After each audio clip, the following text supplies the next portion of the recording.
मैं अभी मधुबनी जिला के बासोपट्टी प्रखंड अंतर्गत बासोपट्टी पूर्वी पंचायत में हूँ और यहाँ बहुत ही क्रिटिकल पोजीशन था इस त्रिस्तरीय मुखिया पंचायत को लेकर, चुनाव को लेकर के। और इसमें इस पंचायत में बासोपट्टी पूर्वी पंचायत में जनरल सीट से एक दलित चेहरा उभर के आया है जो इससे पूर्व में भी मुखिया रह चुके हैं।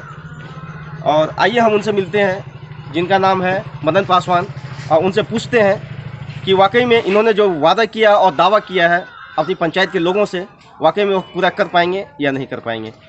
आइए अभी हम बात करते हैं बासोपट्टी पूर्वी पंचायत के नवनिर्वाचित मुखिया से और उनसे जानते हैं कि वह किस तरह के काम करेंगे। जी मुखिया जी, आपका स्वागत है नेटवर्क 7 में।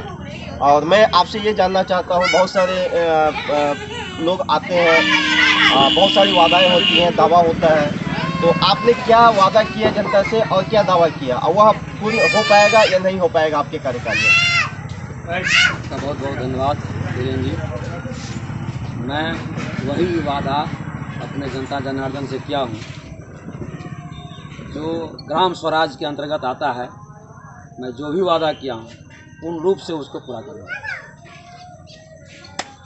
मदन जी, एक अहम सवाल है आपके लिए, जो कि अभी की वर्तमान सरकार 32,000 करोड़ के घोटाले में जा रही है। नल जल योजना,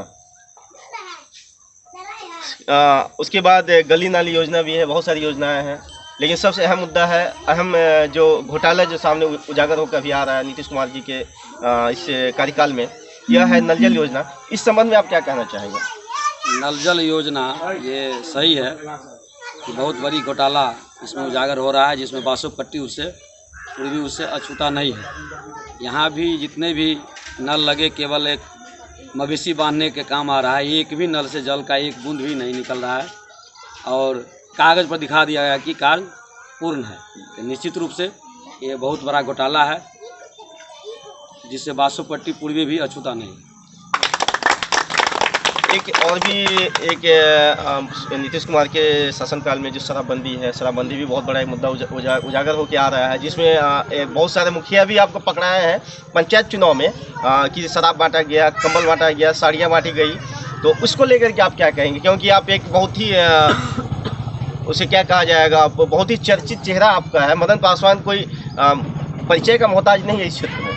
मदन पासवान अगर एक विधायक भी लड़े तो वह भी उनके लिए जो है एक बहुत बड़ा एक उपलब्धि होगा। तो एक आपका चेहरा एक ऐसा है जो कि आपको सभी लोग जानते हैं। सिर्फ आप अपने पंचायत के लिए फेमस नहीं है, ये पूरे क्षेत्र के लिए फेमस है आप। तो आप ये शराबबंदी को किस नज़रिए से देखते हैं? देखिए, शराबबंदी सरकार का ये योजना बहुत महत्वपूर्ण योजना है, लेकिन सरकार स्वयं इस योजना पर विफल है क्योंकि नेपाल नज़दीक में है। नेपाल से शराब आना जाना बंद नहीं हुआ है, स्मगलिंग बढ़ गया है। शराबबंदी है तो पूर्ण रूप से हुआ नहीं, उल्टा इससे 3 तरह का नुकसान हो रहा है, आम जनता को भी, गवर्नमेंट को भी, और एक जनरेशन खराब हो रहा है। जैसे शराबबंदी पूर्ण रूप से हुआ नहीं, शराब कहीं ना कहीं से जो पीने वाले लोग लाते हैं, मंगाते हैं, पीते हैं, तो 1 रुपया का सामान 3 रुपया में मिलता है। ये नुकसान हुआ। दूसरा नुकसान ये है, करोड़ों अरबों रुपया का गवर्नमेंट का जो राजस्व है वो मारा जा रहा है। दूसरा नुकसान है कि एक आम पब्लिक का, जैसे हमने बताया कि 1 रुपये का माल 3 रुपये में खरीद कर वो पीना है और पीता है। तीसरा नुकसान ये है कि एक नया जनरेशन है स्मगलिंग की तरफ जा रहा है, जिससे ये तीसरा नुकसान इस समाज को हो रहा है। तो सरकार इस पर विफल है। सरकार को चाहिए कि इस पर पूर्ण रूप से अपने तंत्र को लगाए और पूर्ण रूप से शराबबंदी, हम भी शराबबंदी के पक्षधर हैं। जो लोग ये करते हैं मैं समझता हूँ ये गलत है और मैं इस चीज़ का विरोध करता हूँ।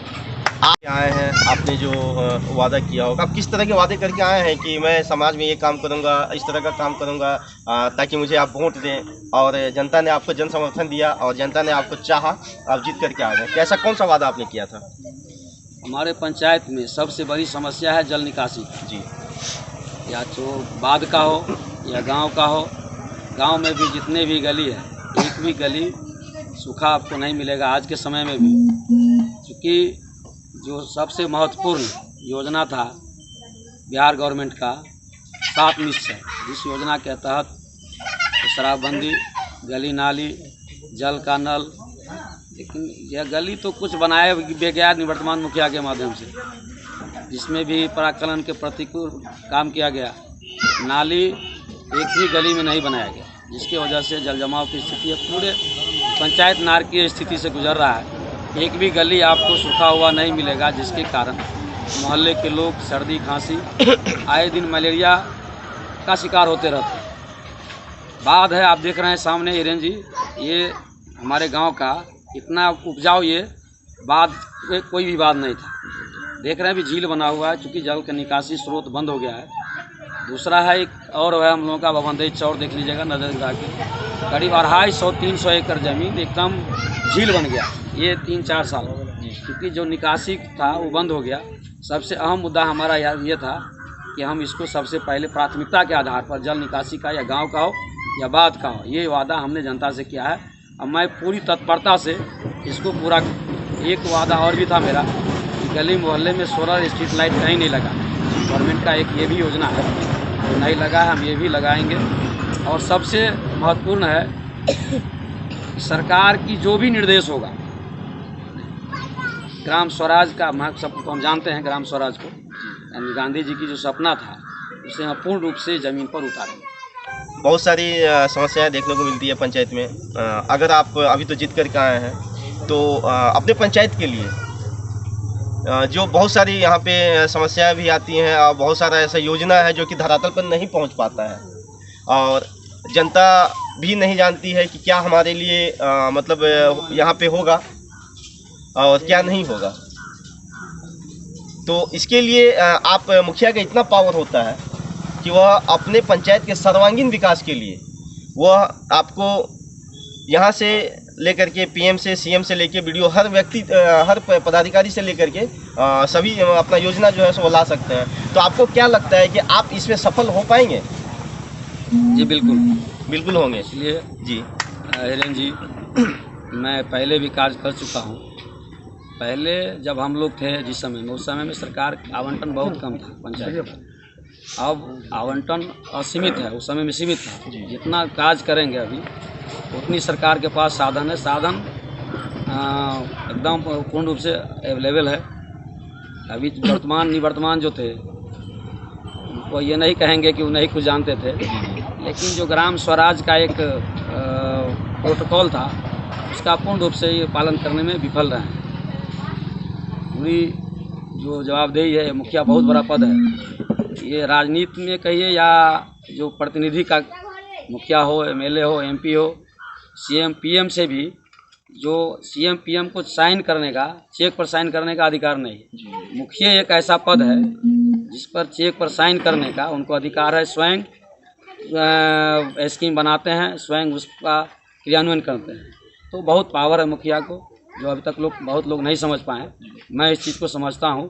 अपनी जनता को पूर्ण रूप से, जो पहले भी मैं कहा हूँ, ग्राम स्वराज का सपना जो गांधी जी ने देखा था, मैं अपनी पंचायत इसको उतार कर जनता को दिखाऊंगा। आइए, इन्होंने तो अपना जो भी वक्तव्य रखा, अब इनके पंचायत के कुछ जनता से ही बात करते हैं जो इनके सामने इनके साथ बैठे हुए हैं, कि वह जनता अपने मुखिया जी से, अभी नवनिर्वाचित मुखिया जी हैं, वो उनसे कितना संतुष्ट हैं, उनके जीत से कितना खुश हैं। उनके जीत से आप कितना खुश हैं? सबसे पहले तो इनको बहुत बहुत बधाई। और हमको उम्मीद है कि खुद में भी मुखिया रह चुके हैं और इन्होंने काम किया है, और इन्होंने अपने मुंह से कहा है कि उस समय में वित्तीय व्यवस्था कम था सरकार के पास और पंचायत को उतना फंड नहीं था। अभी जो असीमित फंड आ रहा है उसमें निश्चित रूप से सर्वांगीण विकास ही करेंगे। जी, आप बताइए कि अपने मुखिया साहब कितना संतुष्ट हैं? आप भी तो बता सकते हैं ना, आप भी इस पंचायत के जनता, आप भी बता सकते हैं। अच्छा जी, बताइए आप कितने संतुष्ट हैं अपने मुखिया जी से? बहुत ज़्यादा संतुष्ट है। मुखिया जी से संतुष्ट हैं आप? किस कार्य को लेकर संतुष्ट हैं? जो इन्होंने वादा किया है, इससे पहले भी इनका कार्यकाल देख चुके हैं। जी। आपका नाम क्या हुआ? राजू कुमार। कहाँ घर का है? आशु बड़ी पूर्वी, इसी पंचायत में आपका घर। तो ये थे राजू पासवान जी, और अभी एक संदेश संतुष्ट है, कितना खुश हैं आप? हर चीज से खुश है। क्यों? गरीब आदमी के मजदूरी में हर चीज में जी। मदद करते हैं, देखते अच्छा। हैं, सुनते जी। हैं। हर विभाग में देख रहे हैं, सुरक्षित कर रहे हैं। जी।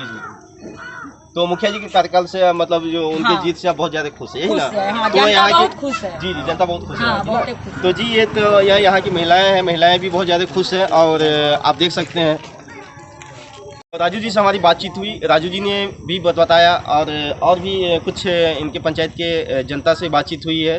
उन्होंने भी बताया है कि अपने मुखिया से जो मुखिया जीत कर आए हैं उनसे बहुत ज़्यादा संतुष्ट हैं। और लास्ट में मैं यही कहना चाहूँगा कि मुखिया बनने से पहले या कोई भी जनप्रतिनिधि बनने से पहले बहुत सारे दावे करते हैं, बहुत सारे वादे करते हैं। अब देखना है कि मदन जी अपने इस कार्यकाल में अपने दावे पे, अपने वादे पे कितना खड़े उतरते हैं। सहयोगी राजा के साथ हिरेन पासवान, बासुपट्टी, मधुबनी, नेटवर्क 7।